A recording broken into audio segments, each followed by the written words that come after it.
गोविंद मेरो है, गोपाल मेरो है। गोविंद मेरो है, गोपाल मेरो है। गोविंद मेरो है, गोपाल मेरो है। श्री बांके बिहारी नंदलाल मेरो है। श्री बांके बिहारी नंदलाल मेरो है। श्री बांके बिहारी नंदलाल मेरो है। श्री बांके बिहारी नंदलाल मेरो है। गोविंद मेरो है, गोपाल मेरो है। गोविंद मेरो है, गोपाल मेरो है।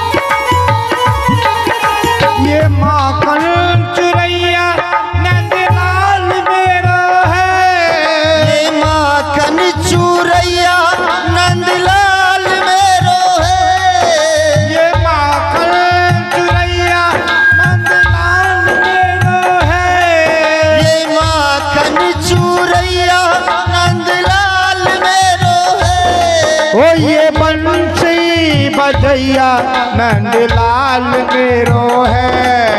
ये बंसी बजैया नंदलाल मेरो है। गोविंद मेरो है, गोपाल मेरो है। गोविंद मेरो है, गोपाल मेरो है। श्री बांके बिहारी नंदलाल मेरो है। नंदलाल मेरो है। गोविंद मेरो है, गोपाल मेरो है।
नंदलाल मेरो है। रास रसैया नंदलाल मेरो है। गोविंद मेरो है, गोपाल मेरो है। गोविंद मेरो है, गोपाल मेरो है। श्री बांके बिहारी नंदलाल मेरो है। श्री बांके बिहारी नंदलाल मेरो है। गोविंद मेरो है, गोपाल मेरो है।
सच्चिदानंद रूपाय विश्वोत्पत्त्यादि हेतवे तापत्रय विनाशाय श्री कृष्णाय वयं नमः।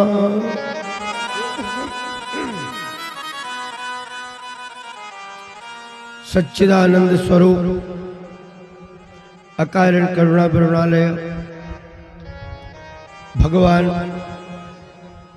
युगल बीजमणि श्री कृष्णचंद्र की परम रसमयी कथा श्रीमद् भागवत के लिए श्री सुखदेव जी महाराज राजा परीक्षित जी को हरिद्वारी गंगा के बीच में श्रवण कराने के लिए लगे हैं।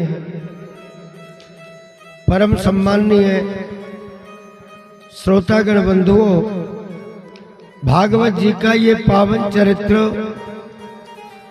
मनुष्य के लिए बड़े सौभाग्य से प्राप्त होता है जी। आगे से थैली उठा करके एक साइड में रखो, तो आगे बढ़ जाओ, इधर इनको हटा दो सामान।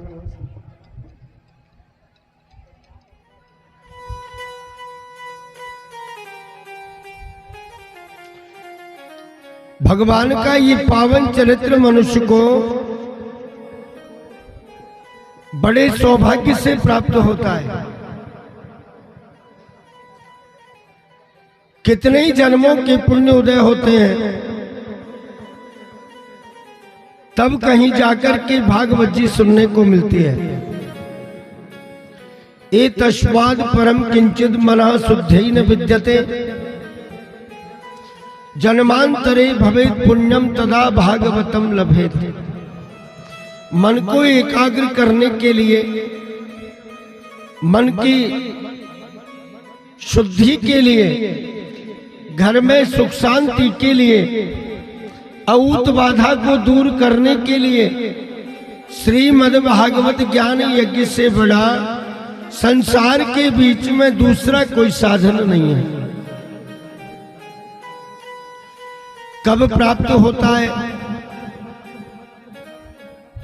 जब पूर्व जन्म के पुण्य उदय हो, तब कहीं जाकर के। भाग्योदयेन बहुजन्म समर्जितेन सत्संगमं च लभते पुरुषो यदा वै अज्ञान हेतु कृत मोह मदान्धकारा नाशं विदाय हि तदोदयते विवेका। कितने ही जन्मों के पुण्य उदय होए, तब कहीं जाकर के मनुष्य की देह प्राप्त होती है।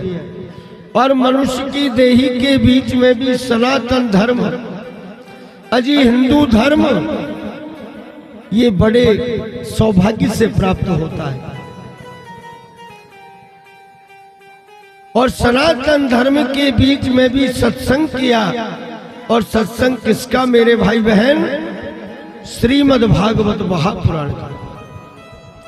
क्या है भागवत? निगम कल्प वृक्ष रूपी पेड़ का पका हुआ फल है श्रीमद् भागवत। कि निगम कल्प तरोर गलितम फलम सुख मुखादमृता द्रव्य संयोतम पिबति भागवतम रसमालयम मुहुरहो रसिका भुवि भावुका।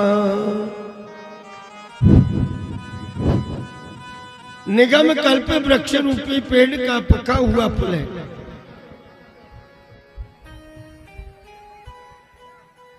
श्रीमद् भागवत,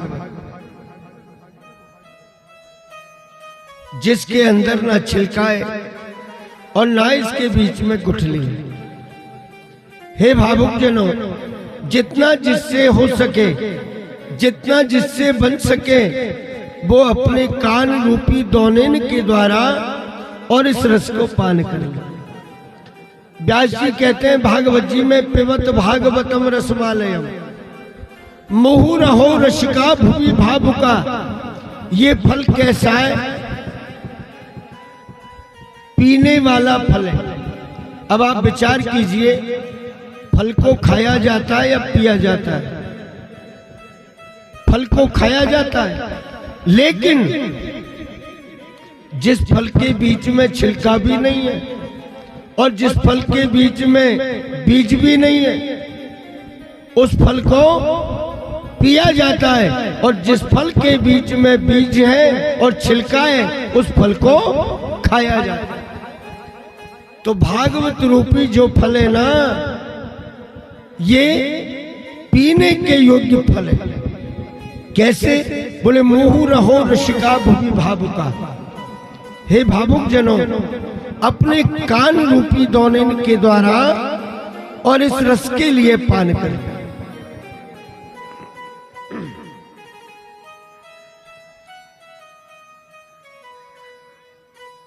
उदाहरण के लिए मान लीजिए, आप किसी आम के वृक्ष के नीचे जाएं, आम का फल तोड़ने, तो सबसे पहले कौन से फल को तोड़ेंगे? जिस फल के बीच में तोते ने चोंच लगा रखी हो। क्यों? क्योंकि वो फल मीठा निकलता है। तो या तो आप ये समझें कि तोते की चोंच मारने से वो फल मीठा हो गया, या फिर आप ये समझें कि मीठे फल के अंदर ही तोता चोंच मारता, परंतु निकलेगा वो मीठा। तो मेरे भाई बहन, सुखदेव रूपी तोता के मुखारविंद से और भागवत जी का गुणानुवाद उच्चारण हुआ, सो इसके बीच में मिठास ही मिठास उत्पन्न हो गई। मुहुरहो रसिका भुवि भावुका। कल की कथा में आप लोगों ने भगवान के अनेकानेक चरित्रों का श्रवण किया। भारतवर्ष के बीच में उत्तर प्रदेश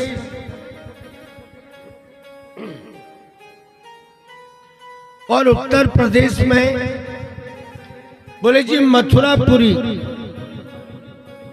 और मथुरापुरी के बीच में भी राजा कंस का कारागृह है। कारागृह में भगवान श्री कृष्ण चंद्र का प्राकट्य हुआ, और भगवान नंद बाबा के भवन में गए। नंद बाबा के भवन में जाकर के भगवान श्री कृष्ण का जन्मोत्सव मनाया गया। 6 महीने तक लगातार भगवान का जन्मोत्सव हुआ। राजा कंस को मथुरापुरी के बीच में पता लगा कि राजा महाराजाओं के जो राजकुमार पैदा होते हैं, उनके भी 6-6 महीने तक जन्मोत्सव नहीं मनते, लेकिन नंद बाबा जो गोप है, उनके बेटे का जन्मदिन 6 महीने से मन रहा है।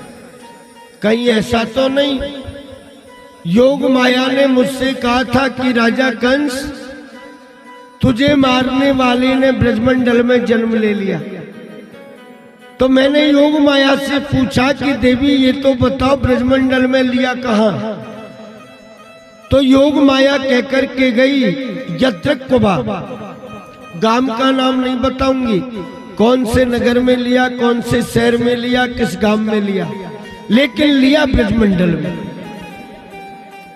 तो कहीं ऐसा तो नहीं है कि नंद बाबा के घर के बीच में जो बालक है यही मेरा शत्रु हो, यही मेरा बैरी हो? तो क्या करना चाहिए?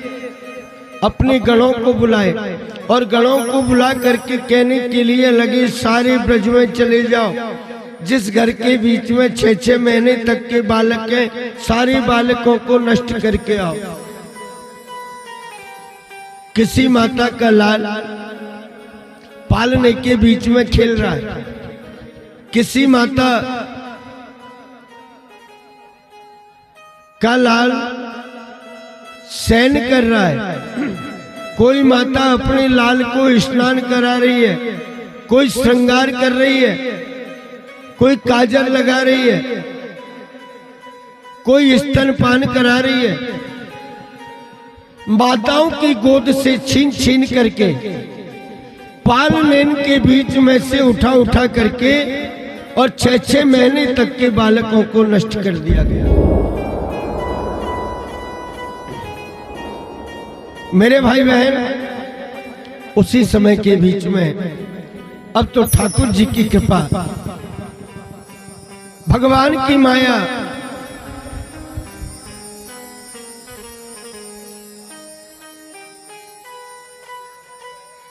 राजा कंस के एक मित्र थे जिनका नाम था बाणासुर। ये बाणासुर की एक बहन थी जी, जिसका नाम था पूतना। अब पूतना किसे कहते हैं, इसका नाम पूतना क्यों रखा?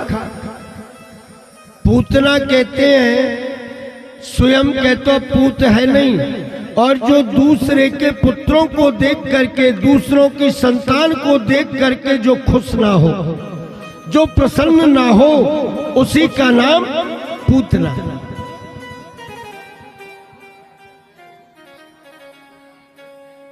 पूतना नाम की जो राक्षसी है, इसे बुलाया। ये मायावी थी, माया जानती थी। पूतना को बुला करके कहा, पूतना अपना रूप बदल करके और गोकुल में जाओ और मेरा शत्रु नंद बाबा के भवन में पल रहा है, उसे नष्ट करके आओ। पूतना ने सुंदर गोपियों के जैसा दिव्य रूप धारण कर लिया, काजर लगाया, टीकी लगाई, कंगन पहरे, नूपुर पहरे, महाराज सुंदर वस्त्र धारण कर लिए, लंबा घूंघट निकाल लिया और एक स्तन के बीच में विष लगा करके गए। नंदालय के बीच में पहुंचे, जाकर के यशोदा जी को आवाज दिए, जी यशोदा जी।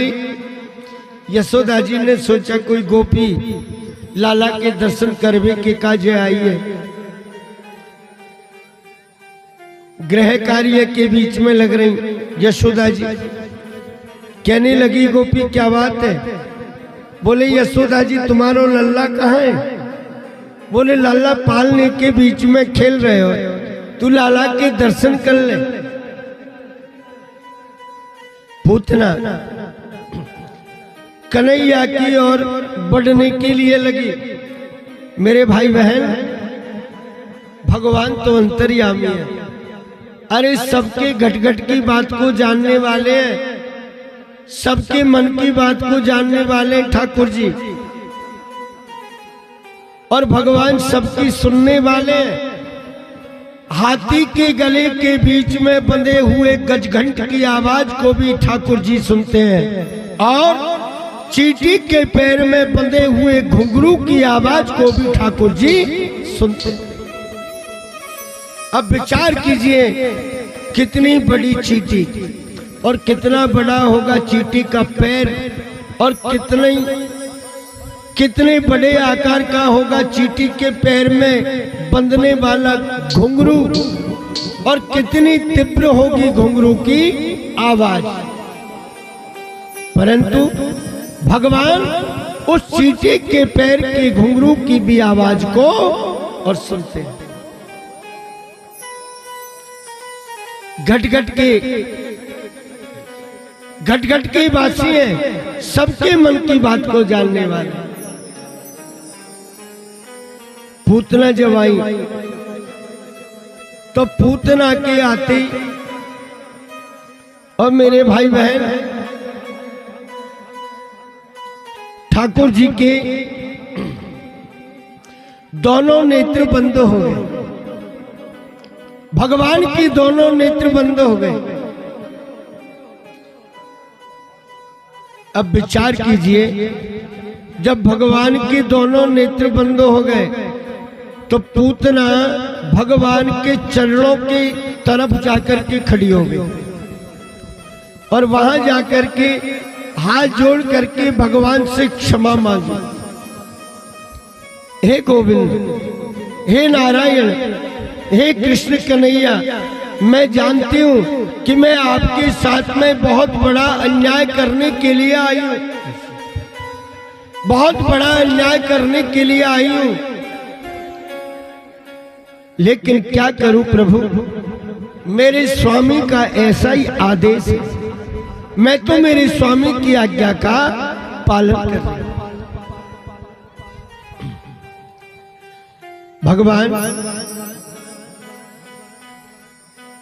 नेत्र बंद करके लेटे हुए पाल ले। उसी समय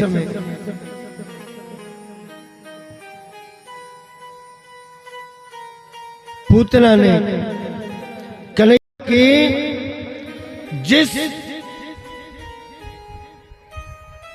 कन्हैया को गोद में लिया और जिस स्तन के बीच में विष लगा रखा, उस स्तन को मेरे गोविंद को पान करा दिया। अब जैसे ही गोविंद को स्तन का पान कराया, रूप परिवर्तित कर लिया, रूप बदल लिया। पहले सुंदर गोपी के जैसा रूप बना रखा था, अब राक्षसी का रूप धारण कर लिया और भगवान को अपनी गोद में उठा करके अनंत आकाश को लेकर के चली गई। बड़ा विकराल रूप धारण कर लिया और भगवान को अपनी गोद में लेकर के और आकाश की ओर जाने के लिए लगी, मथुरापुरी की ओर जा रही है। भगवान ने पूतना के स्तन के द्वारा दूध का पान किया। दूध के साथ साथ मेरे कृष्ण कन्हैया पूतना के प्राणों का भी पान कर गए। जोर जोर से चीखने लगी, चिल्लाने लगी, कंसेन प्रहिता घोरा पूतना बाल घातनी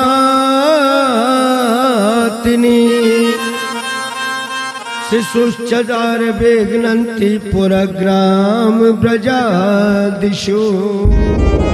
ये राक्षसी छोटे छोटे बालकों को मारने में, समाप्त करने में और बड़ी निपुण थी पूतना। जैसे ही स्तन के द्वारा दूध के साथ में और इसके प्राण निकलने लगे, सो जोर जोर से इसका हृदय फटने के लिए लगा, चीखने लगी,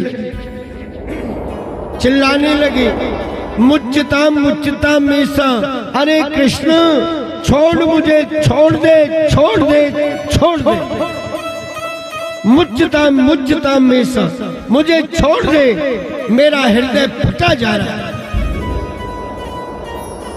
भगवान ने एक स्तन के ऊपर अपना हाथ रख लिया और पूतना को कहने के लिए लगे, मौसी, अरे मौसी ध्यान से सुन, या तो मैं संसार के बीच में किसी को पकड़ने की चेष्टा नहीं करता, और अगर एक बार किसी को पकड़ता हूं ना तो उसे छोड़ने का नाम नहीं लेता।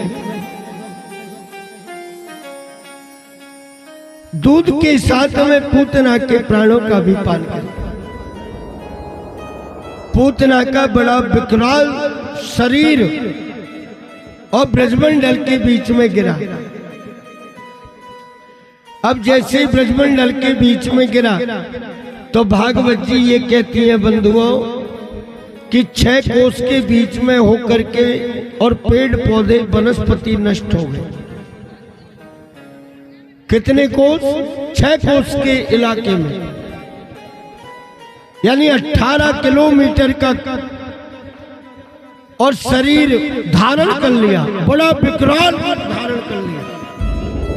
और फिर भी ये तो अच्छा हुआ जो पूतना पीछे की तरफ जाकर के गिरी, और अगर आगे की तरफ जाकर के गिरती ना तो सारी मथुरापुरी को ही नष्ट कर देती।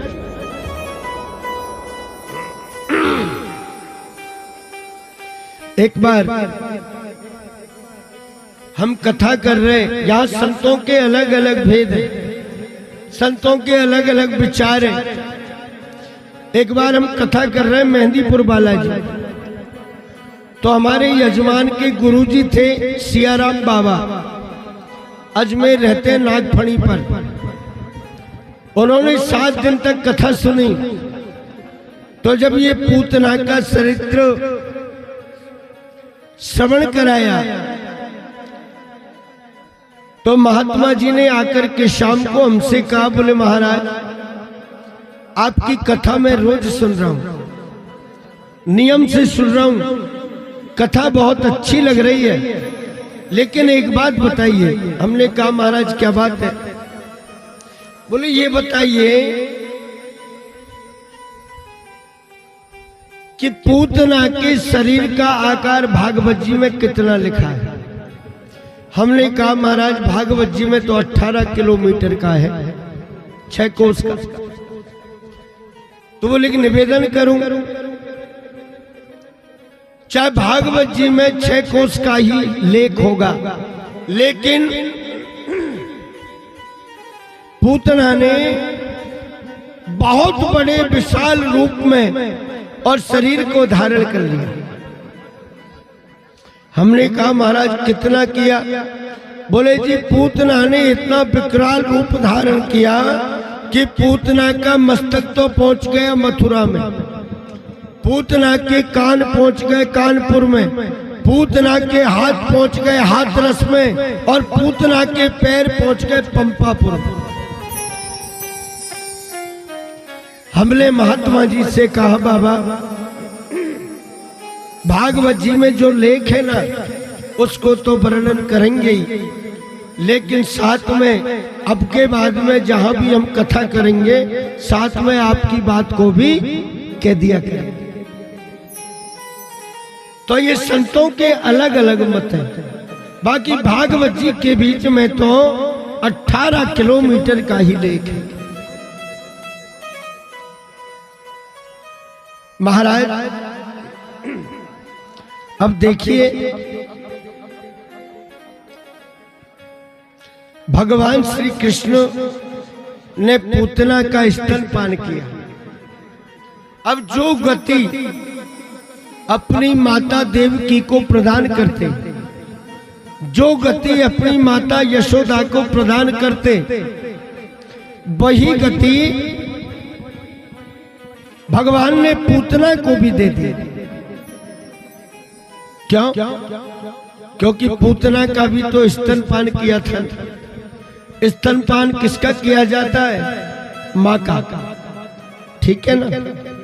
अब यशोदा जी का स्तनपान तो भगवान ने सैकड़ों बार किया,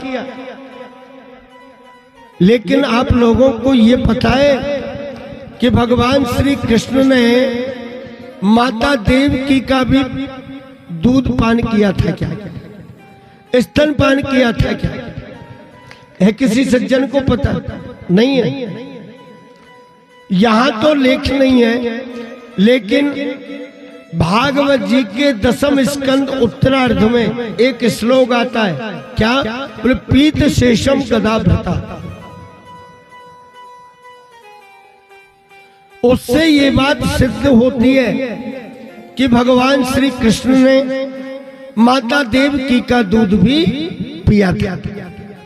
कैसे पिया?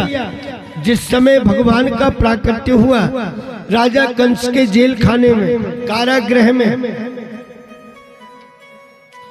तो भगवान ने बड़ा सुंदर दिव्य रूप धारण कर लिया। तमद्भुतम बालक अंबुजेक्षणम चतुर्भुजम शंख गदायुधायुधम श्रीवत्स लक्ष्मम गलशौभिकौस्तुभम नमामि विष्णु शिरसा चतुर्भुजम। बड़ा अद्भुत बालक उत्पन्न हुआ। कैसा अद्भुत बालक? जिसके 4 तो भुजाएं, शंख चक्र गदा पद्म को धारण कर रखे हैं, अम्बुजक्षणम कमल के समान जिनके नेत्र हैं, बिंबाफल जैसे होठ हैं, शंख के समान जिनकी ग्रीवाएं। बंधुओं,